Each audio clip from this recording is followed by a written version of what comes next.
These are the Minecraft build hacks that you need to add to your world, but they get increasingly more pro as the video goes on. By having a light blue stained glass right underneath our heavy core, it just looks like we placed our mace right down in the world. Building over water can be a real hassle, but thankfully we have lily pads for a better alternative. And using these, we can start from the surface instead of diving deep. The skeleton skulls are usually just good for one thing, spawning the wither. But by angling these just right, we can follow this user's lead and have them be cannonballs inside of your pirate ship. While your friends might settle for a regular written book inside of their lecterns, if we just place 2 of these facing inwards, then we got a super-sized tome to use at your desk. Ever since 1.21, tough blocks are going to get a lot more love in the building community. We can almost blend together the textures of the different tough blocks, and using that make a gradient into our pillars. By just placing down some mangrove roots like this, that work surprisingly well as dead sugarcane stalks. Take a look at these walls. Now, from afar, nothing looks too out of the ordinary, but up close, you'll notice that we actually did the unthinkable. We used walls as walls. It turns out that even without text, what would have been simple stacks of blocks becomes something much more upscale when we add signs for detail. Using endstone in a build is already a bold move, but this user shows us that there's actually a pretty good reason for Mojang added in the brick versions of these blocks, and that by using it together with green glazed terracotta, you can get a really nice green looking building for your skyline. I actually think that granite could do better for itself, and if you look at examples where it's mixed in with spruce logs and wood, the reddish hues of the granite actually make it work really nice as a complementary stone block. By alternating between a heavy core, a wall,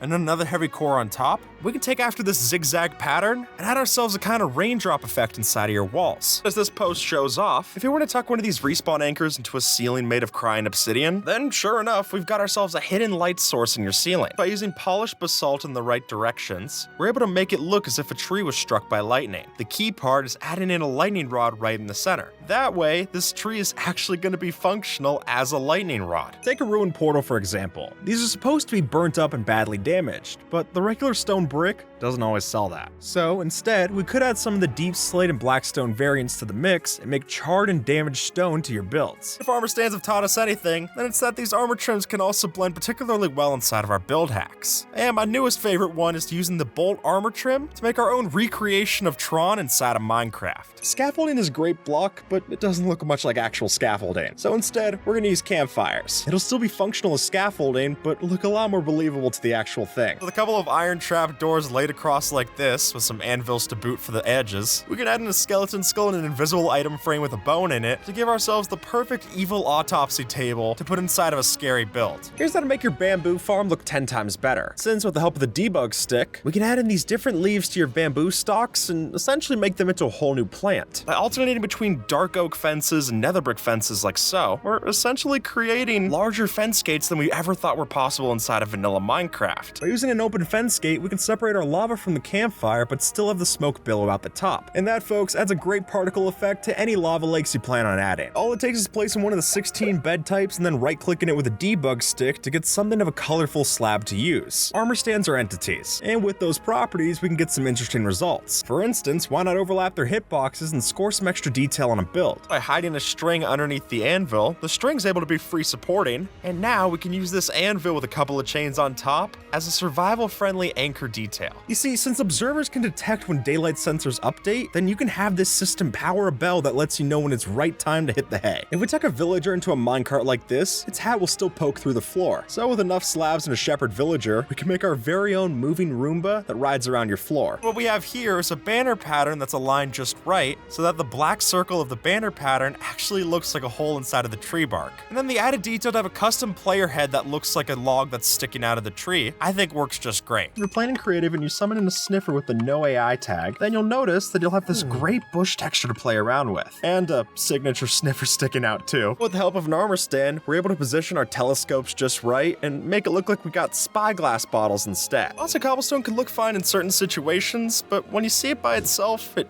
really just looks ugly. And the idea of using this with your vehicles, that's a really clever way to use this block. When it comes to storing your stuff, a chest minecart maybe isn't your first pick, but that might be our mistake, since when we stack them like so, we can turn these roller coaster rejects into proper working drawers. As demonstrated, we can use centuries-old technology to make our own sundial right in the game, which when partnered with shaders lets us use shadows to tell the time. A sugarcane farm really stands out in your world. And lucky for us, these have gotten so simple to build. And better yet, if you use a design like we have on screen, you can actually stack these modules to get even more sugarcane for whatever your needs are. As you can see here, the only way we're able to access the items underneath is by extinguishing this campfire. As you'll notice, the end portal texture makes for a convincing starry background. So when you get some of these underneath your floor, you can give the impression that you're stationed above the stars. With a couple of blast furnaces, we're able to tuck this into our kitchen and take after this user to make our very own stovetop and oven design. As Iron Pixel shows off, the red color of the mangrove wood lends perfectly to building yourself an airplane. See, we're all familiar with the concept of a bouncy castle, so why don't we follow that blueprint in game? And folks, I'm talking the whole 9 yards. A full castle exterior, sticky piston bounce pads, everything to make this place into the hotspot for hopping. Why settle for a hidey hole when we can go one step further and build ourselves a proper tactical hill? As this post lays out, we can use a mix of redstone ingenuity partnered with grass blocks to build something fit for both defensive and offensive purposes. By merging armor sets with our stone blocks, we can make our very own kinds of ores within the cave systems. Are they convincing? Not necessarily, but they do add a fun bit of variation to the dark depths. If you take a campfire and extinguish it, then we could use that middle space in between the two logs on top to align with some armor stands and get ourselves a perfect looking rack of potions like we can see here. In the community, there's been something of an unspoken competition to see who can make the best nether portal sword. I think this take with the electric guitar is particularly special, since on the overworld we've got the neck, and then the base of the guitar comes through on the other end. The way this particular farm works is that we set up our mouse in such a way that we're constantly right-clicking and left-clicking as needed, which means we'll place all our saplings, break all the logs, and then repeat the process ad nauseum. If you've ever played on Skyblock, then everyone is familiar with the concept of a cobblestone generator. We've been able to do a lot of work on this machine ever since taking it off the island.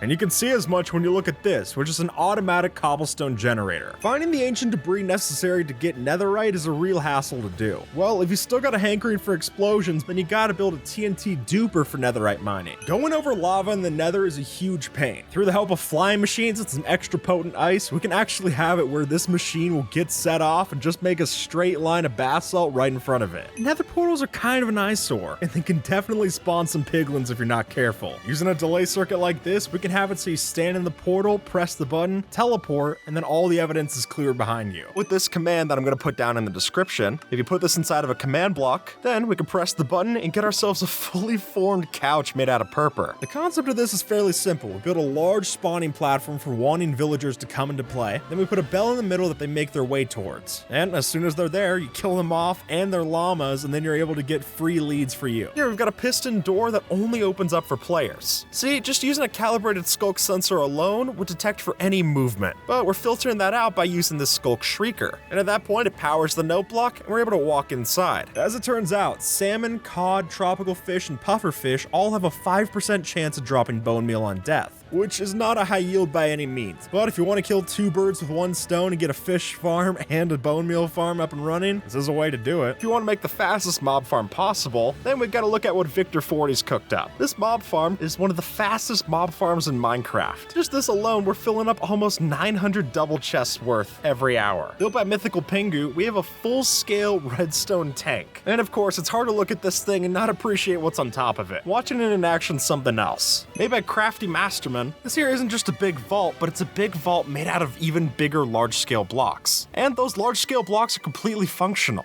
Like, no joke, even the redstone dust and torches, all of them work and all of them are giant. Apparently, no one's ever subscribed to the channel using their left elbow. So to fix that, pull your funny bone to that red button below. And with that, folks, YouTube thinks that you might like this video, so see if they're right and have a good one, alright?